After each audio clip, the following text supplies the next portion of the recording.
골로새서 2장 16, 17절에는 이렇게 기록되어 있습니다. 그러므로 먹고 마시는 것과 절기나 월삭이나 안식일을 인하여 누구든지 너희를 평론하지 못하게 하라. 이것들은 장래일의 그림자이나 몸은 그리스도의 것이니라. 골로새서 2장 16, 17절에 의하면 구약의 모든 율법과 규례와 사건들은 예수님의 십자가 복음을 상징하는 그림자입니다. 그러므로 구약 성경은 신약 성경을 설명하고 신약 성경은 구약 성경을 설명하고 있습니다. 창세기 3장 15절과 마태복음 12장 34절에 의하면 예수님의 원수는 바리새인입니다. 바리새인이 예수님의 원수가 된 이유는 그림자에 충실했으나 그림자의 주인을 배척했기 때문입니다. 바리새인은 안식일을 철저하게 지켰으나 안식일의 주인을 배척했고 11조를 철저하게 드렸으나 11조의 주인을 배척했습니다. 그러므로 그림자와 그림자의 주인을 잘 구별해야 합니다. 안식일과 안식일의 주인을 잘 구별하고 11조와 11조의 주인을 잘 구별해야 합니다.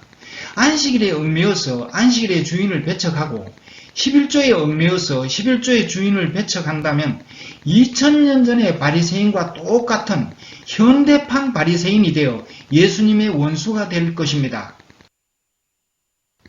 11조는 누가 누구에게 드린 것인지를 알면 11조라는 그림자의 주인이 무엇인지를 알 수 있습니다. 11조는 이스라엘 사람들이 자기의 죄를 해결해주는 제사장에게 드린 것입니다. 이스라엘 사람들은 하나님을 믿는 사람들을 상징하는 그림자이고 제사장은 모든 사람들의 죄를 해결해 주신 예수님을 상징하는 그림자입니다. 그러므로 이스라엘 사람들이 제사장에게 11조를 드렸듯이 우리가 예수님에게 드리는 것이 바로 11조의 주인입니다. 우리가 예수님에게 11조의 주인을 드린다면 그림자인 11조에 얽매일 필요가 없습니다. 그러나 많은 사람들이 현대판 바리새인이 되어 그림자인 11조에 얽매이고 있습니다. 11조에 대하여 맨 처음 언급된 곳은 창세기 14장입니다. 창세기 14장에서 멜기세덱이 떡과 포도주를 아브라함에게 주었고 아브라함은 멜기세덱에게 11조를 드렸습니다. 멜기세덱은 하나님의 제사장이요 살렘 왕입니다. 하나님의 제사장이란 하나님이 우리에게 보내주신 제사장이며 제사장이란 사람들의 죄를 하나님 앞에서 해결해주는 사람입니다. 그리고 살렘이란 평화라는 뜻입니다. 살렘 왕, 즉 평화의 왕은 하나님과 사람 사이의 평화를 이루신 왕입니다. 결론적으로 멜기세덱은 예수님입니다. 히브리서 7장을 자세히 살펴보면 멜기세덱 제사장은 예수님이라는 것을 이해할 수 있습니다. 창세기 14장에서 아브라함은 시간을 초월하여 자신의 죄를 위해 십자가에서 희생하신 예수님을 만났습니다.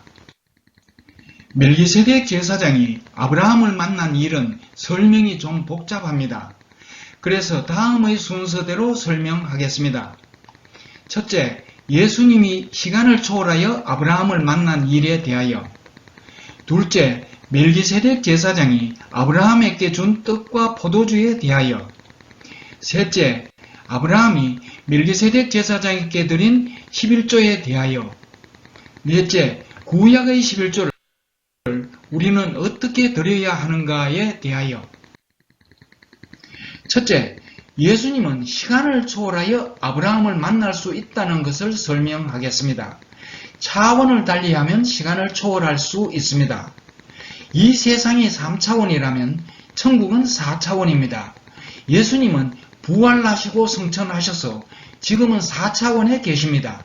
4차원에서는 시간과 공간을 초월합니다. 우리가 4차원을 이해하지 못하더라도 그리스도인들은 4차원을 실제로 경험하고 있습니다. 예를 들면 우리는 성경 말씀을 믿고 2000년 전에 이 세상에 오셨던 예수님을 시간과 공간을 초월하여 만났고 그분을 마음에 영접했고 또한 예수님에게 기도합니다.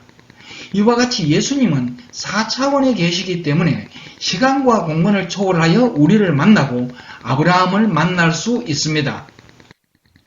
예수님과 아브라함이 만난 것을 신약 성경과 구약 성경에서 각각 다르게 표현했습니다. 신약 성경 요한복음 8장 56절에서는 너희 조상 아브라함은 나의 때 볼 것을 즐거워하다가 보고 기뻐하였느니라 라고 표현했고, 구약 성경 창세기 14장 18절에서는 살렘 왕 멜기세덱이 떡과 포도주를 가지고 아브라함에게 나왔다 라고 표현했습니다. 히브리서 11장 13절에는 구약 시대의 사람들이 시간을 초월하여 먼 미래에 있을 일들을 멀리서 보고 환영하며 라고 표현했습니다.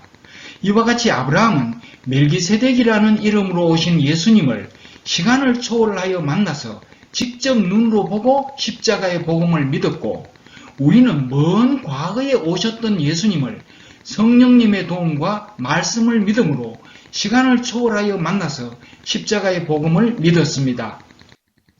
둘째, 멜기세덱 제사장이 아브라함에게 준 떡과 포도주는 무엇을 의미하는지 살펴보겠습니다. 구약의 문제는 신약에서 그 해답을 찾을 수 있습니다. 최후의 만찬에서 예수님이 제자들에게 떡과 포도주를 주셨습니다. 포도주는 마태복음 26장 28절에서 많은 사람의 죄를 위해 흘리시는 예수님의 피, 즉 십자가의 희생이라고 하셨습니다. 그러므로 포도주는 대속의 은혜, 즉 십자가의 복음을 의미합니다. 떡은 마태복음 26장 26절에서 예수님의 몸이라고 하셨고, 요한복음 1장 14절에서 말씀이 육신이 되어 우리 가운데 거하시매 라고 말씀하셨기 때문에 떡은 예수님의 몸이고 예수님의 몸은 하나님의 말씀을 의미합니다. 그러므로 떡은 하나님의 말씀을 의미합니다. 예수님이 떡과 포도주를 제자들에게 주신 것은 영생을 얻도록 대속의 은혜를 베풀고 영생의 양식이 되는 말씀을 주셨다는 뜻입니다. 다시 창세기 14장으로 돌아갑니다. 예수님은 멜기세덱 제사장의 모습으로 시간을 초월하여 아브라함을 만나 떡과 포도주를 주셨습니다.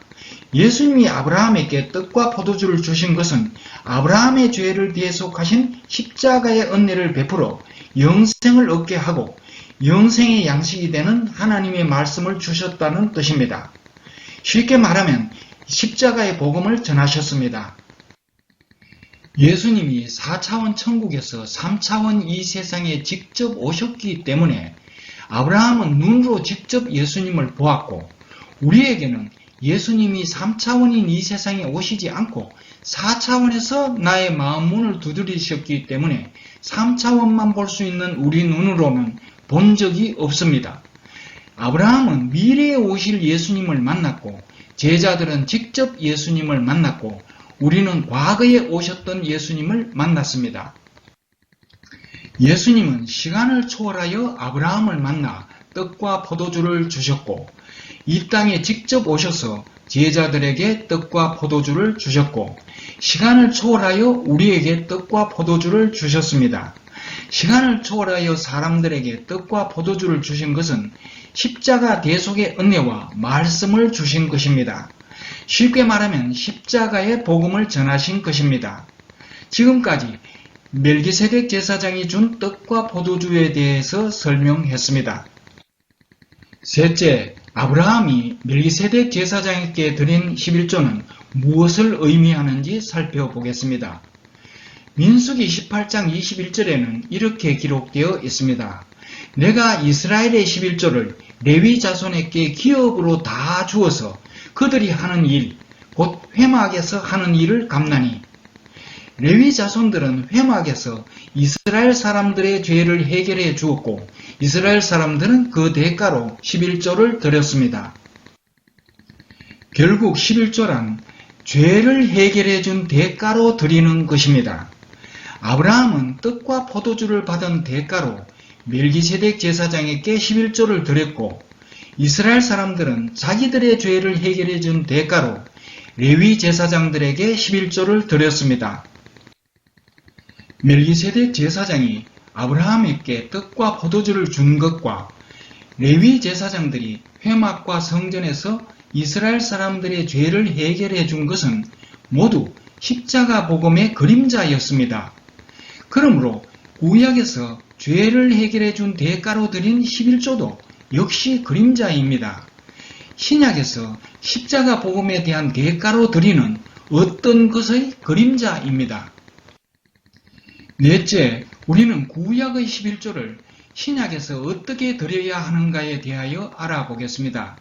아브라함이나 이스라엘 사람들은 십자가 복음의 그림자에 대한 대가로 그림자인 11조를 드렸습니다. 그러나 우리는 십자가 복음에 대한 대가를 드려야 합니다. 십자가 복음은 그림자가 아닙니다. 그러므로 십자가 복음에 대한 대가는 그림자인 11조가 아닙니다. 우리 죄를 해결해 주신 십자가 복음에 대한 대가로 예수님에게 드리는 것이 바로 11조가 상징하는 11조의 주인입니다. 우리는 예수님이 나의 죄를 위하여 십자가에서 형벌을 받고 우리 죄를 해결해 주셨다는 십자가의 복음을 듣고 어떤 반응을 했으며 예수님에게 무엇을 드렸습니까? 우리는 십자가 복음을 믿고 예수님을 마음의 주인으로 영접했습니다. 우리는 우리 죄를 해결해 주신 대가로 예수님에게 나 자신을 드렸습니다. 나의 죄를 해결해 주신 대제사장으로 그리고 나와 하나님 사이에 평화를 이루신 평화의 왕으로 마음에 영접했습니다. 구약에 11조를 드리는 것은 신약에 십자가의 복음을 믿고 예수님을 나의 주인으로 영접하는 것을 상징하는 그림자입니다. 구약에서는 죄를 해결해 준 제사장에게 11조를 드렸고 신약에서는 우리 죄를 대속하신 예수님에게 마음의 보좌를 드려야 합니다. 예수님을 영접하는 것은 복음을 거절하지 않고 믿는 것입니다.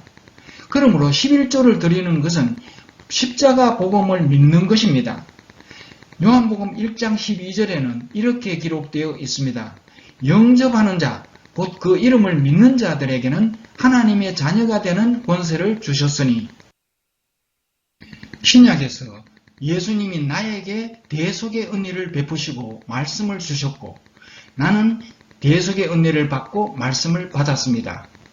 구약에서 멜기세덱 제사장이 아브라함에게 떡과 포도주를 주었다는 것은 대속의 은혜를 베푸시고 말씀을 주신 것입니다. 아브라함이 11조를 드린 것은 떡과 포도주를 배척하지 않고 받아서 먹고 마셨다는 뜻이며 대속의 은혜를 받고 말씀을 받았다는 뜻입니다.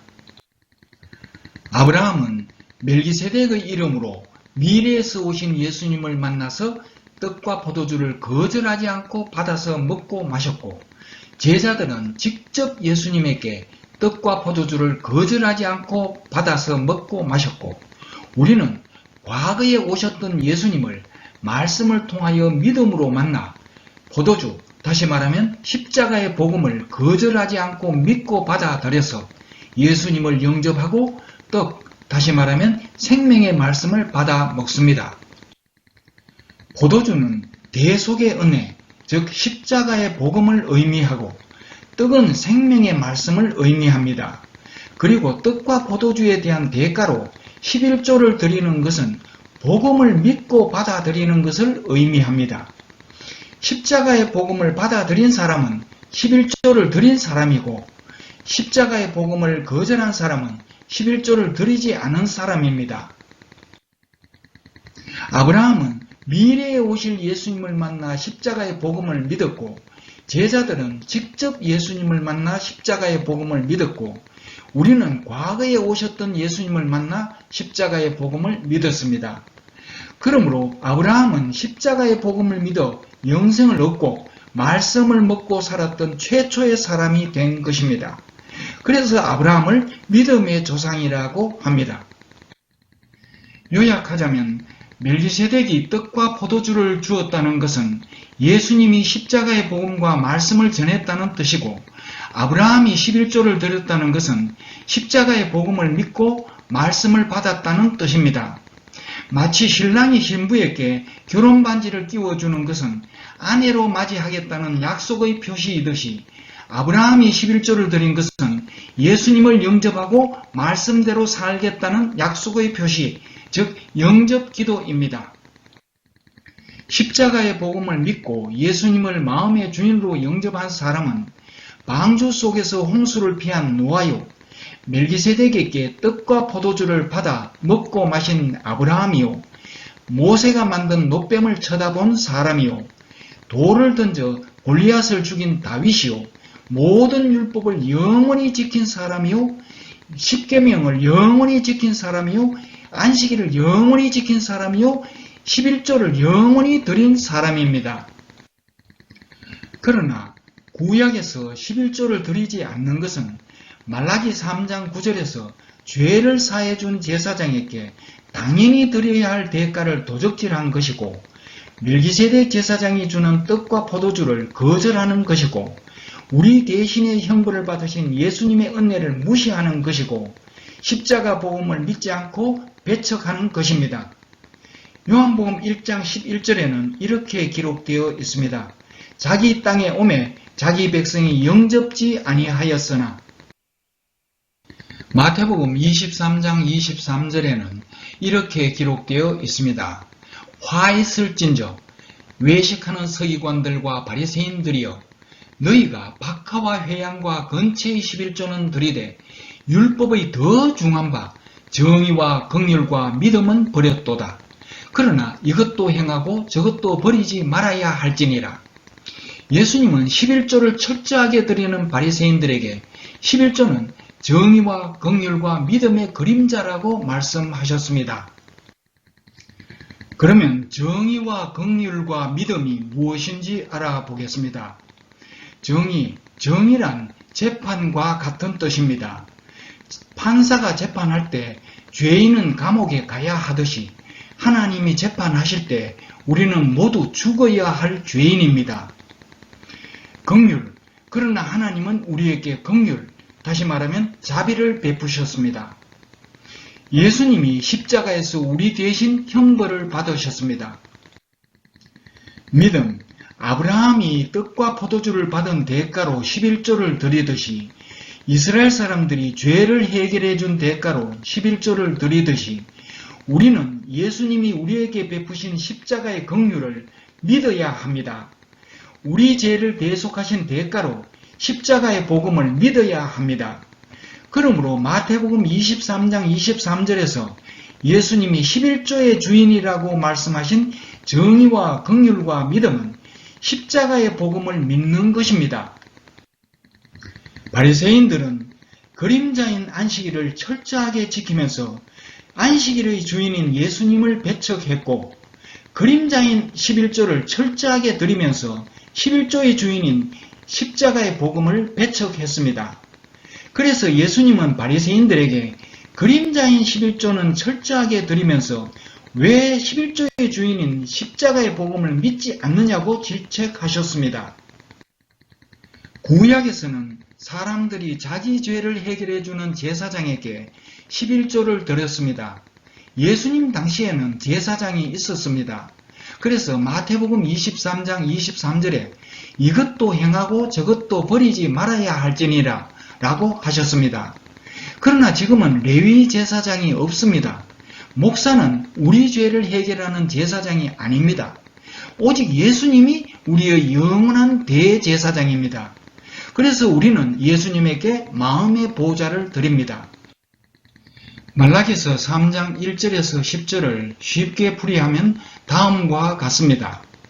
하나님이 세례 요한을 보내어 구약에서 언급한 메시아가 예수님이라는 것을 사람들에게 알린 후 예수님이 오셔서 모든 사람의 죄를 대속하여 의인으로 만들어줄 것이다. 예수님을 마음의 주인으로 영접하라. 그리하면 너희 영혼이 멸망하지 않고 죄에서 구원받을 것이며 내가 하늘의 축복을 너희 심령에 넘치도록 부어주리라. 그리고 너희들은 영과 진리로 나에게 참된 예배를 드릴 것이다.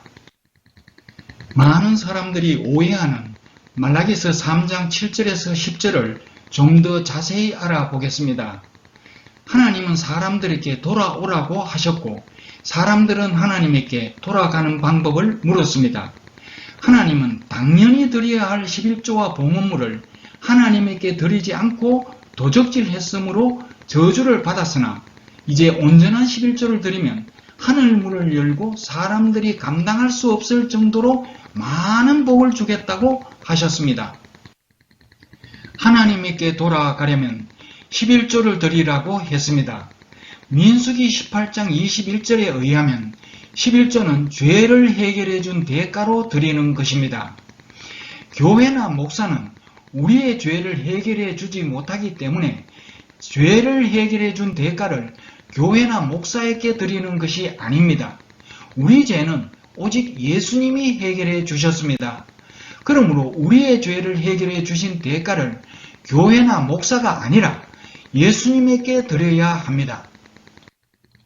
우리 죄를 해결해 주신 대가를 예수님에게 드리지 않으면 구약에서 죄를 해결해 준 제사장에게 11조를 드리지 않는 것과 같습니다. 당연히 드려야 할 대가를 드리지 않는 것은 도적질한 것입니다. 예를 들면 택시를 타고 요금을 내지 않으면 택시 요금을 도적질한 것입니다. 택시 요금은 택시 기사의 것입니다. 택시 기사의 것은 택시 기사에게 지불하고 11조는 제사장에게 드려야 합니다. 제사장에게 11조를 드리지 않으면 죄를 해결해 준 대가를 도적질한 것입니다. 그러므로 구약에서 죄를 해결해 준 제사장에게 11조를 드리고 신약에서 죄를 해결해 주신 예수님에게 나 자신을 드리고 예수님을 마음의 주인으로 영접해야 합니다. 11조를 도적질해서 저주를 받았다는 말씀은 죄를 해결해 주신 예수님을 영접하지 않았기 때문에 죄사함을 받지 못했다는 뜻입니다. 그리고 봉헌물이란 예수님을 영접한 후에 우리 몸을 산제사로 드려서 영적 예배를 드리는 그리스도인의 삶을 의미합니다. 말라기서 3장 10절에 11조를 드리면 복을 받는다고 했습니다. 구약의 물질적인 축복은 신약의 영적인 축복을 상징하는 그림자입니다. 예수님을 영접하면 구원의 확신을 얻고 하나님의 사랑을 받으며 우리가 감당할 수 없을 정도로 놀라운 하늘의 영광을 누린다는 뜻입니다. 말라기서 3장에서는 하나님께 돌아가려면 온전한 11조를 드려야 하고 요한복음 1장 12절에서는 하나님의 자녀가 되려면 예수님을 영접해야 합니다. 구약식 표현은 하나님께 돌아가려면 11조를 드려라 이고 신약식 표현은 하나님의 자녀가 되려면 예수님을 영접하라 입니다. 구약 방식의 표현은 신약 방식의 표현을 위한 그림자입니다. 그러므로 우리는 예수님을 영접해야 합니다. 구약 시대에는 죄를 해결해 준 제사장에게 11조를 드려야 하고 신약 시대에는 나의 죄를 대속하신 예수님을 영접해야 합니다. 그런데 신약 시대에 11조를 내라고 강요한다면 예수님이 십자가에서 죄를 해결해 주신 대가로 교회에 돈을 내라는 뜻입니다. 이것은 십자가의 복음을 완전히 왜곡시키는 것입니다. 이것은 중세 로마 가톨릭이 면죄부를 판매하는 것과 똑같습니다. 우리가 죄사함을 받으려면 나의 죄를 대속하신 예수님을 영접해야 합니다. 11조도 아니고 면죄부도 아닙니다. 그러나 중세 로마 가톨릭은 죄사함을 받으려면 면죄부를 사라고 가르쳤습니다. 이것은 엄청난 죄악이었습니다. 만일 돈으로 죄사함을 받을 수 있다면 예수님의 십자가 희생은 필요 없습니다. 이것은 돈으로 십자가의 복음을 폐기 처분하려는 사탄의 계략이었습니다. 11조를 드려라는 것은 예수님의 십자가 복음을 믿으라는 뜻의 그림자였습니다.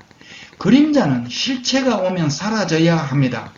예수님이 오셨기 때문에 11조는 그 역할을 마치고 사라져야 합니다.